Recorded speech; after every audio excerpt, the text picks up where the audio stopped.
আপনার আমার আল্লাহ এক, নবী এক, কোরআন এক, হাদিস এক, কালেমা এক, ধর্ম এক, কবর এক, কাফন এক, কালার এক। অথচ আজকে আপনাকে বয়ান করার দরকার ছিল না। বয়ান তো তাদের করার দরকার যারা আল্লাহ চিনে না, কোরআন বুঝে না, হিন্দু বৌদ্ধদের। কিন্তু আপনারা তো আল্লাহ মানেন, নবী মানেন, কোরআন বুঝেন, হাদিস বুঝেন, কালেমা পড়ছেন, আপনাদের তো বয়ান করার কথাই না। অথচ আপনাদের পেছনে বয়ান করতে করতে 12 মাস ঘুমানোর টাইম নাই।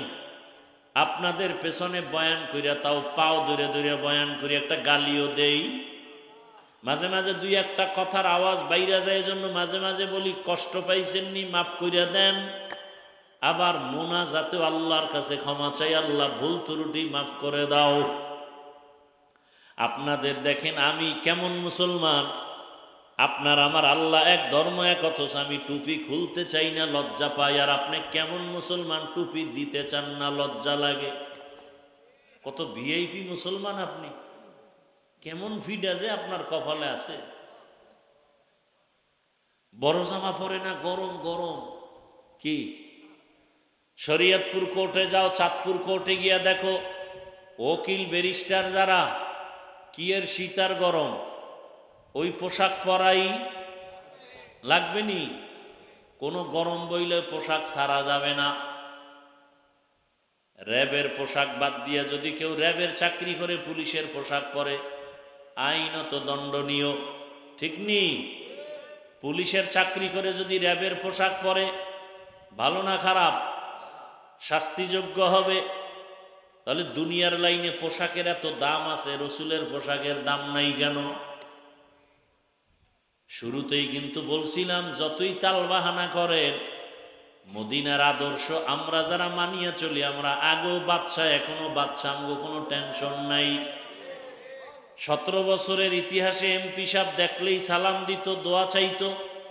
নতুন এমপি সাহেবরাও আইসা দোয়া চায়, লোক পাঠায়, হুজুর একটা মাহফিলের ডেট আমার দরকার, সময় পাইলে দাওয়াত দিলাম, মন্ত্রণালয় আসবেন, দাওয়াত রইল। কি কোনো ভেজাল আছে? রসুলের আদর্শ যেখানে আছে শান্তি সেখানে আছে, রসুলের আদর্শ যেখানে নাই সেখানে শান্তি নাই। কথা ঠিক? আপনারা এই বয়ানের দ্বারা কি বুঝতেছেন? আমি আপনাদেরকে কথা বুঝাইতে চাই, মনে হয় সব হুজুর হয়ে যান নাকি? না না না না, খোদার কসম না। বরং আমি বলবো, যারা স্কুলে পড়েন, কলেজে পড়েন, চাকরি করেন, ব্যবসা করেন, আমি বলবো ওখানে থাইকা জান্নাতের রাস্তাটা ক্লিয়ার করেন না। এই যুবকরা, তোমাদের মতো স্কুলে পড়ে, কলেজে পড়ে যুবক 5 ওয়াক্ত নামাজি, রসুলের আদর্শওয়ালা নাই? তাহলে জোতা খুইলে কপালে বাড়ি মার। তোর কপাল খারাপ কেন? এই খারাপ। তোমার মতো যুবক এই বালার বাজারে ব্যবসা করে, 5 ওয়াক্ত নামাজ পড়ে নাই? ও ব্যবসায়ী বাবারা, আপনারা কেন নামাজ পড়তে পারেন না? কপাল খারাপ। ও আমার জেনারেল লাইনের যুবক,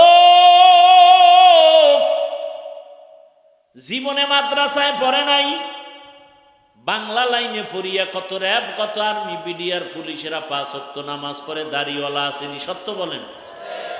আপনার পায়ে হাত রেখে বলছি, আপনি কেন পারেন না বলেন?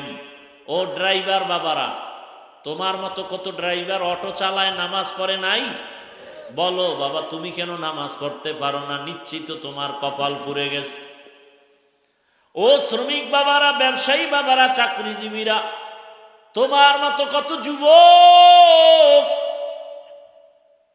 ময়দানে কৃষি কাজ করে, নামাজ পড়ে, অভাব নাই। নদীর মধ্যে মাছ ধরে যারা, এদের মধ্যে কি নামাজ নাই? বলো, তুমি মাছ ধরো, নামাজ পড়ো না কেন? কপাল বড় খারাপ। হয়তো বা শয়তানের ধোকায় পড়ে আছো কতদিন, এখনো কি ফিরবা না রে বাবা? মনের আশা পূরণ করতে গিয়া দাড়ি তো কম কাটো নাই, এখনো কি তওবা করার সুযোগ আসে নাই? আর কয়দিন দাড়ি কাটলে তওবা করবা? মনের আশা জাগছে, বেপরদায় চলবা, চলছো, এখনো কি তওবা করবা না? আর কতদিন বেপরদায় চললে তোমার আশা পূরণ হবে বলো?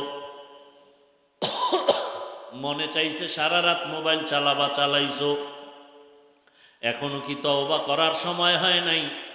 বলো তাহলে আর কত রাত্র মোবাইল চালাইলে তোমার আশা পূরণ হবে? পার্কে পার্কে ঘুরছো, নাচ গান করছো, মনে চাইছে, এখনো কি তওবা করার সময় হয় নাই? বলো আর কতদিন পার্কে ঘুরলে, নাচ গান করলে তোমার আশা পূরণ হবে?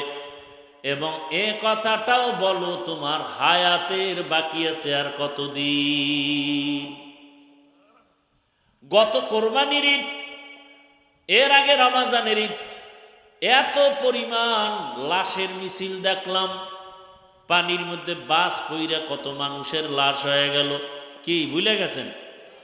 একটা বাচ্চা সাঁতার কাইটা এসে আমার আম্মু বাসের ভিতরে আটকানো, কে আছে একটু আম্মুরে বাঁচাও। আবার একটা মহিলা সাঁতার কাইটা এসা উপরে উঠা বলে, আমার হাতটা ধরে বাঁচাও, আমার বাচ্চাটা পানির ভিতরে গাড়ির মধ্যে আটকানো।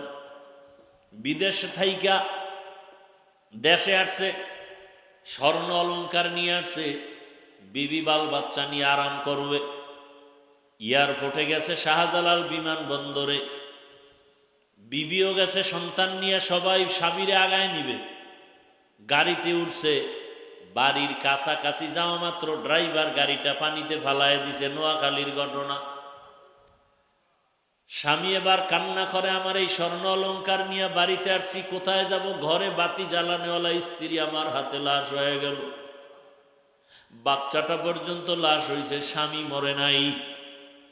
কয়েক বছর আগে ডিসেম্বর মাসে চিত্রাং নামের একটা তুফান হয়েছিল, নি মনে আছে? চিত্রাং নামের তুফান আপনাদের পার্শ্বের এলাকা, অন্য জেলা, পাশের জেলায় ঘটনা।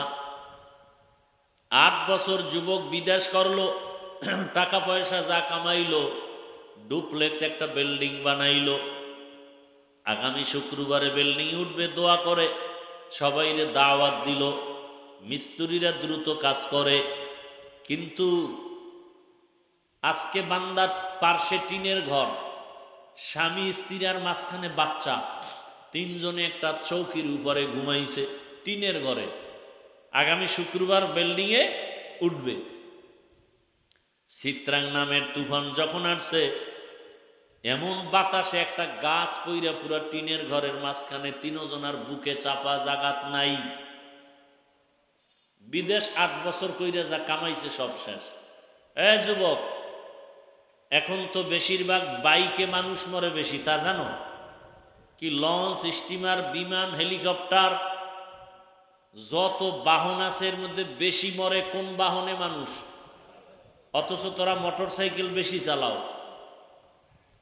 ঘরের থেকে বিদায় নিছে, ওই এক জায়গার ঘটনা, সিঙ্গাপুর যাবে, ভিসা এসে গেছে, টিকিট 1 সপ্তাহ পর।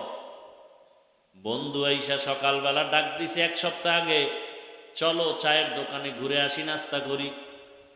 এবার হুন্ডা তো আছে, আর এখন তো যৌতুকেরও বড় একটা চাওয়া এই মোটর সাইকেল। কি যৌতুক খাইনি আপনাকে দেশ? এটা গু খাওয়াও, গু বাংলায় কইলাম। আল্লাহর লানত। এরা দেশের দুশ্মন, নারীদের দুশ্মন, জাতির দুশ্মন। যারা যৌতুক খায় আর দেয়, এদের মতো ডাকাত, এদের মতো ফকিন্নি দুনিয়াতে আর কেউ নেই। এরা ছোট লোকের বাচ্চা। বাথরুমে গিয়া পায়খানা খাও, হালাল সাবান দিয়ে কুলি করবা, গন্ধ শেষ। আর যৌতুক খাইয়া সংসার ধ্বংস। না ভালো মাইয়া হবে মা, না ভালো ছেলে হবে। ছেলে মেয়ে দিয়ে কষ্ট, জীবন ভর এই গ্লানি টানতে হবে। বউ দিয়েও শান্তি নেই। আল্লাহ হেদায়াত দান করুন। এই বন্ধ হয়েছে আমগো দেশে এই যৌতুক। বয়ান যায় কই? এরপর বিয়ার মধ্যে কত ধরনের উল্টাপাল্টা, গায়ে হলুদের অনুষ্ঠান হারাম, কি অথচ চলতেছে গায়ে হলুদ। ভিডিও নাচ গান ডেক্সের চলে, গাড়ি বক্সের আওয়াজে বিল্ডিং কাঁপতে থাকে। কি আছে না নাই? আল্লাহ হেদায়াত দান করেন। কি ভাই রাগ করতেছেন আপনারা? ও পর্দার আড়ালের মা বোনেরা, অনুরোধ, আপনার মতো কত মা কত বোন এই এলাকায় আছে, এই এলাকায় 5 ওয়াক্ত নামাজ পড়ে পর্দা করে, আপনারা সাক্ষী দেন আসেনি? ভিন্ন মা বোনদের বলবো, আপনারা কেন পারেন না? মার্কেটে মার্কেটে দৌড়ান কেন? মোবাইলে সময় নষ্ট করেন কেন? স্বামীর টাকা পয়সা মাল কেন খেয়ানত করেন? আপনি জানেন না এই কথা? আপনার স্বামী যদি মরে যায় সম্পদ তো আপনার হয়ে যাবে। ছেলেরা কি জানে না সম্পদ বাবা মরে গেলে সন্তানের হবে? এই কথা জানলে তো একজন স্ত্রী স্বামীর মাল নষ্ট করতে পারে না। এই কথাটা অন্তরে থাকলে তো একটা সন্তান বাবার সম্পদ নষ্ট করতে পারে না। ও আমার যুবক বাবারা, ও পর্দার আড়ালের মা বোনেরা, এখনো সময় আছে, তওবা করেন। আর বেপর্দায় চলবেন না, মোবাইলে সময় নষ্ট করবেন না, স্বামীর মাল খেয়ানত করবেন না। সন্তানটাকে ডাক্তার বানাবেন, ইঞ্জিনিয়ার বানাবেন, প্রফেসর বানাবেন, কোনো বাধা নাই। সন্তানটাকে ওসি ডিসিএসপি বানায় যান। তবে দাবি আমার একটা, সন্তানটাকে আদর্শবান নামাজি কোরআন পড়নেওয়ালা ডাক্তার বানায় যান। ডাক্তার জাকির নায়েকের নাম শুনছেননি? কথা বলেন, ভালো না খারাপ? টাকার কারণে, ক্ষমতার কারণে জাকির নায়েকও ডাক্তার, আর আমগো দেশের তাসনিমা নাসরিনও এক ডাক্তার। কি তাসনিমা নাসরিন দেশ থেকে বিতাড়িত, মরলে লাশও বোধহয় দেশে আসবে না। আর ডাক্তার জাকির নায়েকের এত সুনাম। আমি চাই তুমি ডাক্তার হলে যেন এমন সম্মান হয়। ডাক্তার হবা, রুগীও দেখবে, আজান হলে নামাজে যাবে, কোরআন তেলাওয়াত করে মা বাবার জন্য দোয়া করবে। ও আমার বাবাজিরা, মারা এমন আদর্শ সন্তানের সামনে রেখে যাবেন, একদিন আপনারা থাকবেন না, সন্তান আপনাদের জন্য দোয়া করে গর্ব করে বলবে, আমার মা বাবার এত সুন্দর আদর্শ, আমার মা বাবা 5 ওয়াক্ত নামাজি ছিল, আমার গর্ব। আমার মা বাবার আদর্শের কারণে আমি সন্তানটাও স্কুলে পড়িয়াও নামাজ ছাড়ি নাই। আমার মা বাবার আদর্শের কারণে আমি কলেজে লেখাপড়া করছি, আমি কারোর সাথে মিথ্যা বলি নাই। আমার মা বাবার এটা অবদান। আমার মা বাবা কখনো মোবাইলে সময় নষ্ট করে নাই। আমার বাবা মাকে কখনো গালি দেয় নাই। আমার মা কখনো আমার বাবার সাথে খারাপ আচরণ করে নাই। ও আব্বা জানেরা, আম্মা জানেরা, এমন আদর্শ যদি সন্তানকে দিতে পারেন, ডাক্তার হলেও আপনার সন্তান ধন্য, ইঞ্জিনিয়ার হলেও ধন্য। ও আমার